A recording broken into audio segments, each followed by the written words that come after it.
Hey guys, I hope from this angle you would be able to see everything I'm doing. So first things first, let's get to 1 kilohertz on my frequency tape, and I will use a flat, or I forgot to do one more thing. I have to demagnetize heads because we've been heavily using around different tools.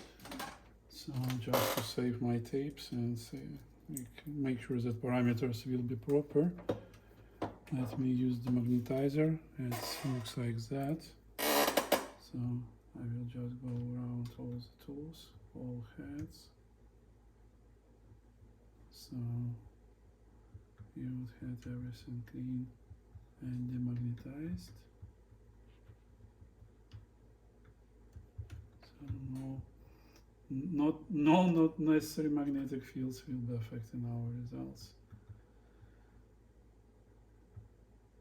And it's recommended to demagnetize heads every like 40-60 hours of use, just to make sure that your tapes will last longer and you will get a lower noise level with that. Okay, I'm done. It takes like less than 1 minute to do it. Now, actually I can install now this rod, so it will be pushing our power switch like that.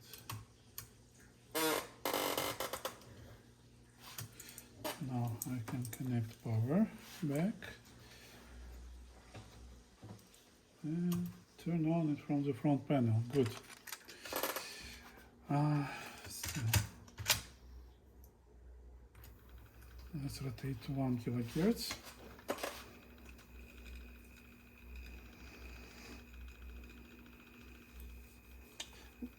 One kilohertz is probably more optimal, because if you will use more than 1 kilohertz to set up height, this may mean that it would be hard to do due to azimuth would affecting the levels.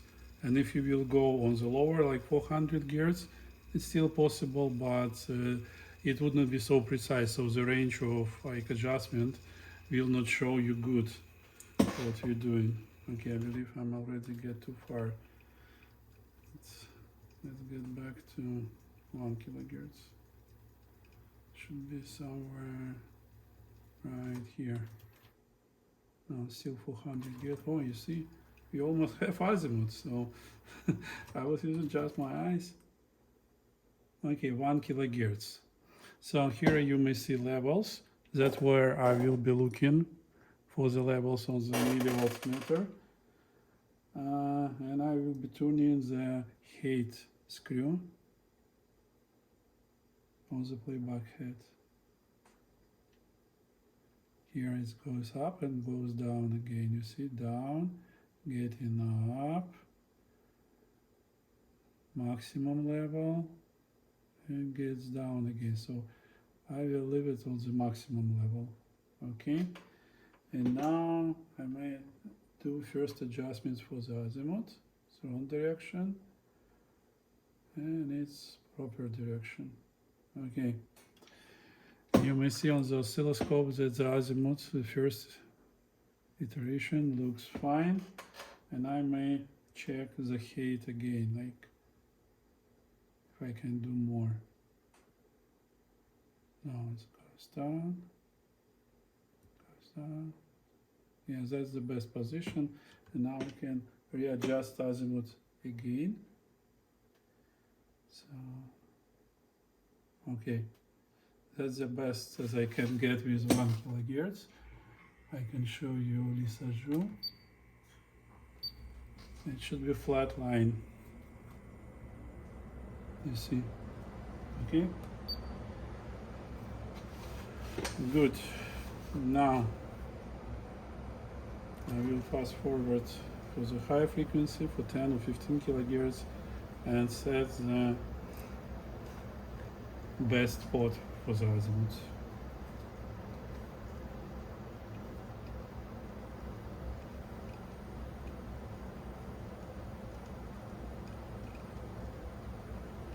And then I will install my azimuth tape to make it nailed.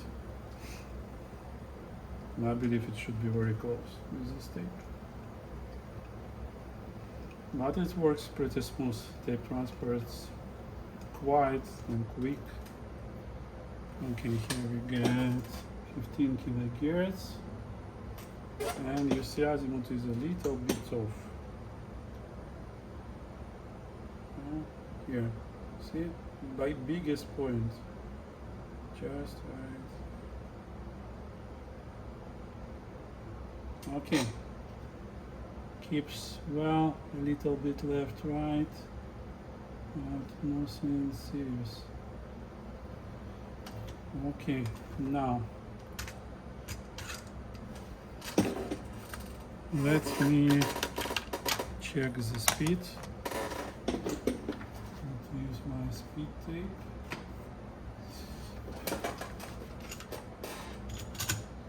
If it's good.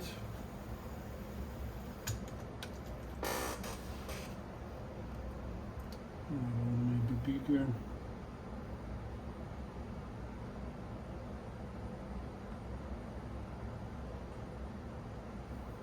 Yeah, azimuth is far from this tape.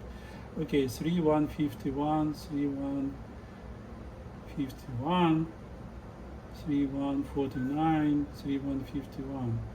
Okay, this keeps well, a little bit not so stable as I like to. Let's check reverse. We just can do reverse playback. 3151, 3153, 3152. Okay, it's stable. That's good news. I will measure wow and flutter later when I will connect computer. So, next step, I have to turn this deck on the side to be able to open the board and adjust levels. Well, I check levels, so that's there. So I turn it off just for the case because I have to unscrew the board. And if screw will get somewhere in the bad place, suddenly we can get a surprise. Okay, and here is our azimuth connector, which is disconnected. Okay, turn it on. Now I will install the level tape, and it's a Dolby level.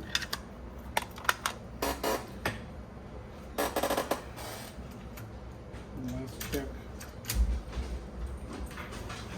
how it will play. A little bit more. And here we have signal. A little bit sick. Let me see. Yeah, because we don't have cover. So my hand, when I close it down, it affects how thick the bias is. Wow. Levels are a little bit too big. I'm looking at the indicator and so on. Okay. It's plus 1 decibel, maybe plus 2 to what is I would expect.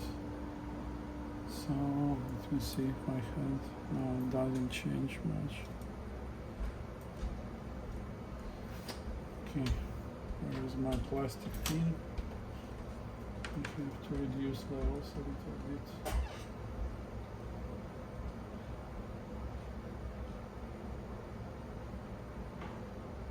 Okay, forward reaction. And now it shows 0, but we need to make sure that it shows the beginning of zeros. Okay.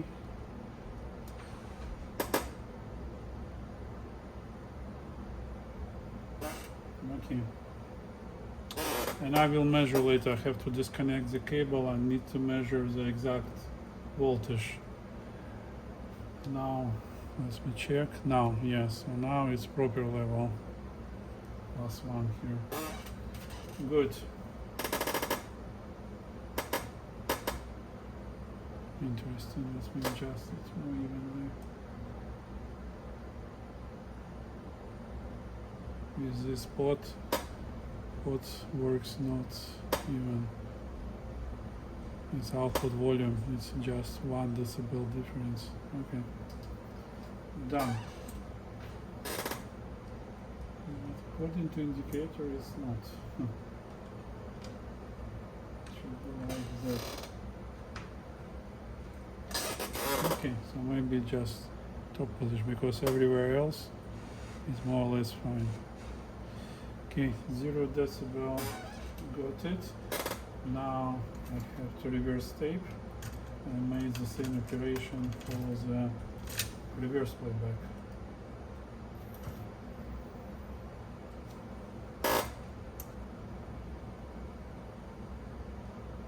That's where levels are different in the opposite side. Okay, and I cannot get them to the proper level. That's where I need to check the cascades. It's still good. Yeah, a little bit. Now we have it's proper. And now I have to check azimuth again. So you see this takes some time. Let me get my azimuth tape.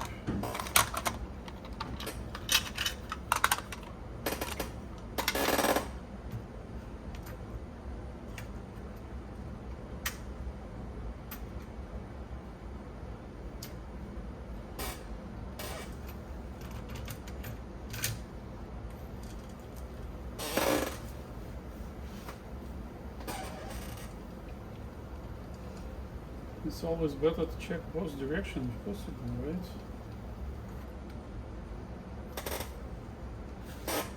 And now we have to adjust azimuth. It's 15 kilohertz of both.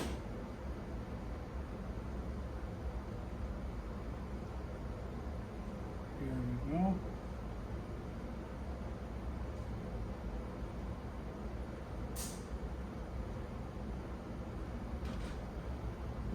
And if I put my hand around playback amplifier, you see it reduces amount of noise.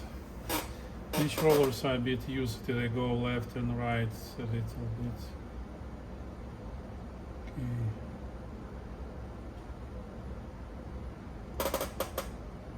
Not levels looks to be fine.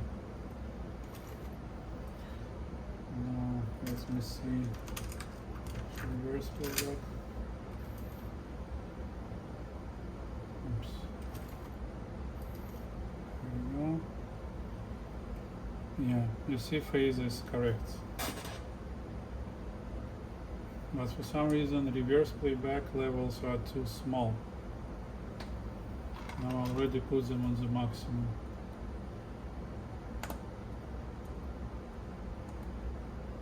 You can make it smaller. But I cannot make them bigger. Something is wrong with reverse playback amplifier.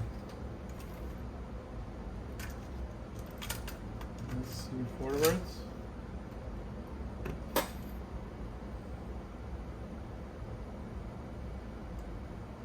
Wow.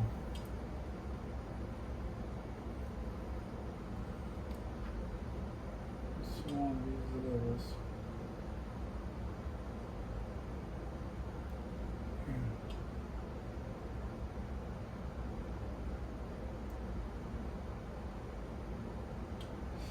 Okay, I need to check tape pass carefully to see what's going on. I don't like how it behaves. Give me some time and I will get back to you. See you in the next part.